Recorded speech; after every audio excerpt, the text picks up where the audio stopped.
قال رب لم حشرتني أعمى وقد كنت بصيرا قال كذلك أتتك آياتنا فنسيتها وكذلك اليوم تنسى الحمد لله আল্লাহ রাব্বুল আলামিনের দরবারে লাখ কোটি শুকর। আলহামদুলিল্লাহ, দরুদ ও সালাম যিনি মানবতার মহান শিক্ষক আমাদের নবী জনাব মুহাম্মদ রাসূলুল্লাহ সাল্লাল্লাহু আলাইহি ওয়াসাল্লাম। সম্মানিত সুধী, আজকের আলোচনার বিষয় হলো কোরআন বিরোধীরা জাহান্নামী। কোরআন বিরোধীরা ডাইরেক্ট জাহান্নামী। যদি বলেন হুজুর দলিল কই, দলিল আছে, কোরআনের মধ্যেই আল্লাহ রাব্বুল আলামিন দিয়েছেন। আল্লাহ রাব্বুল আলামিন বলেন সূরা তাহা এর 124 নম্বর আয়াতের মাধ্যমে আল্লাহ রাব্বুল আলামিন জানায় দিলেন, মান আরাদা আন যিকরি ফাইন্না লাহু মাঈশাতান দানকা। আল্লাহ রাব্বুল আলামিন কোরআন বিরোধী যারা হবে তাদেরকে আল্লাহ রাব্বুল আলামিন কি করবেন?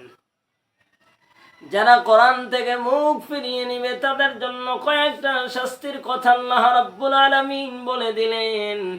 তার এক নম্বর হলো আনাহশুরুহু ইয়াউমাল কিয়ামাতি আমা। এটা তো কিয়ামতের ময়দানে, দুনিয়ার ময়দানের জন্য আল্লাহ রাব্বুল আলামিন বলেন ওমান আরাদা আন যিকরি ফাইন্না লাহু মাঈশাতান দানকা।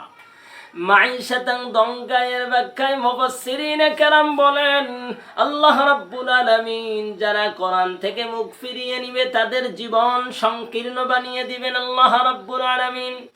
তাদের জিন্দেগি, তাদের জীবন হবে সংকীর্ণ। আল্লাহ রাব্বুল আলামিন তাদের জীবন কেমনে সংকীর্ণ বানায় দেবেন। এবার যদি দুনিয়ার দিকে তাকায় দেখেন যারা কোরআন বিরোধী, কোরআন মানে না, কোরআনের বিধান মানে না, কোরআন মানে না, কোরআনে কারীমের ভিতর আল্লাহ রাব্বুল আলামিন বলেছেন ওয়া আকিমুস সালাতা ওয়া আতুজ যাকাত ওয়ারকাউ মা'আর রাকিঈন।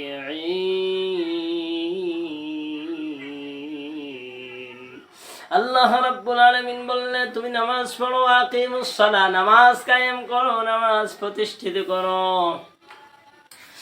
আজ নামাজ পড়া, নামাজ কায়েম নিয়ে দ্বন্দ্ব আছে, এটা আমি যাব না। আমার কথা হলো মুসলমানেরা কোরআনের বিরুদ্ধে যদি চলে যাও, কোরআনের বিরুদ্ধে মানে কেমনে গিয়েছে? আজ নামাজ নাই, কালাম নাই, ধর্ম নাই, কর্ম নাই, ইসলাম মানে না, কথা বলে, কথা বলার মধ্যে কোনো সৌন্দর্যতা নেই। কথা কার সাথে কেমনে বলা লাগবে ইসলাম শিক্ষা দিয়েছে, এটাও শিক্ষা করতে পারে নাই।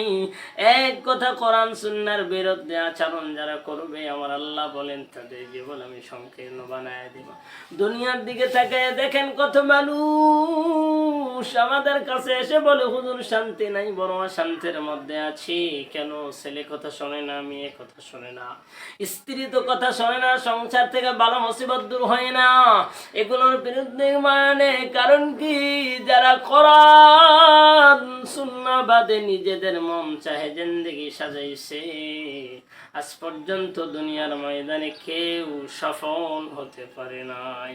হাজার হাজার দলিল রয়েছে, ব্যর্থ, লাঞ্ছিত, অপমানিত হইয়া দুনিয়ার জমিন থেকে চিরবিদায় নিয়ে কবরে চলে গেছে, এরকম অনেক নজির রয়েছে। আমার ভাইয়েরা, এজন্য রব্বুল আলামিন কেমনে কোরআন বিরোধীরা জাহান্নামী আল্লাহ রাব্বুল আলামিন জানায় দিলে বান্দা কোরআন থেকে যারা মুখ ফিরিয়ে নিবে, কোরআনের বিধান মানে না, কোরআনের আইন মানে না, হাদিস মানে না, কোরআন সুন্নাহ এক কথা যারা মানবে না, আল্লাহ রাব্বুল আলামিন বলেন দুনিয়ায় শাস্তি তাদের জন্য জীবন সংকীর্ণ। কোন কোন মুফাসসিরিনে কেরাম বলেন কবর থেকে শুরু হবে, কবরের ভিতর কবরকে রব্বুল আলামিন সংকীর্ণ বানায় দিবে।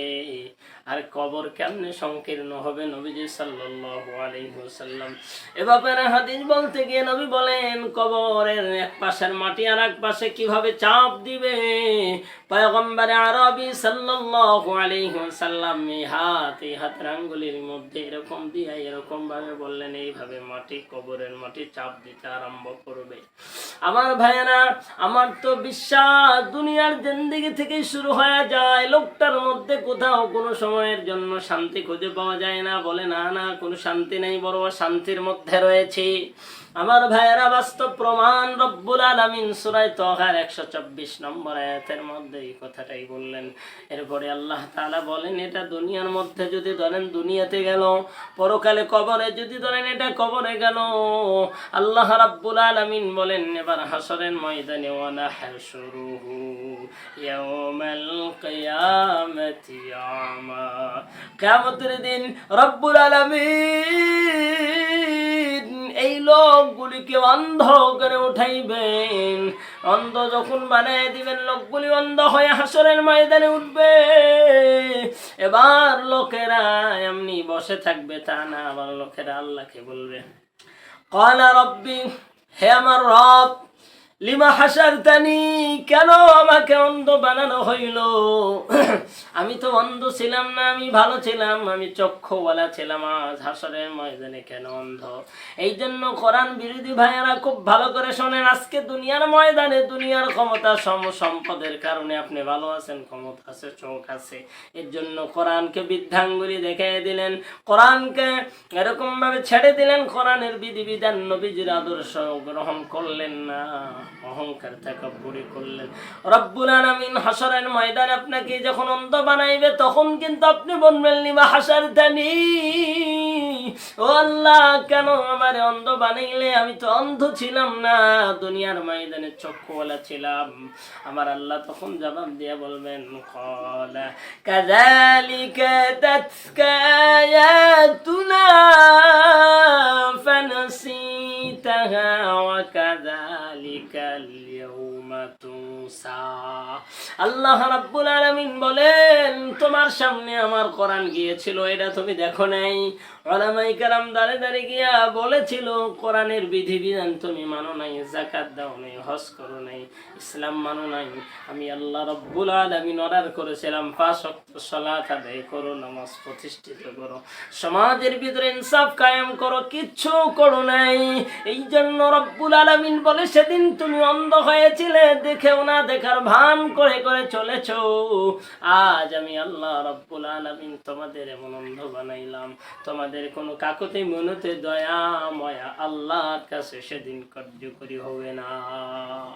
আল্লাহ রাব্বুল আলামিন আমাদের সবাইকে কোরআন জেনে মেনে আমল করার তৌফিক যেন দান করেন। আমরা কোরআনওয়ালা হয়ে যাই। কোরআনওয়ালা যদি না হই, হাসরের ময়দানে আল্লাহ তাআলা রাব্বুল আলামিন বলেন, আমি তোমাদেরকে অন্ধ বানায় উঠাই। ওয়াকাযালিকাল ইয়াওমা তুনসা, সেদিন আমরা সেখান থেকে বিতরিত হব। আল্লাহ রাব্বুল আলামিন বলেন, তোমাদের জন্য সেদিন হবে জাহান্নাম। আল্লাহ রাব্বুল আলামিন আমাদের সবাইকে যেন কথাগুলি আমল করার মতো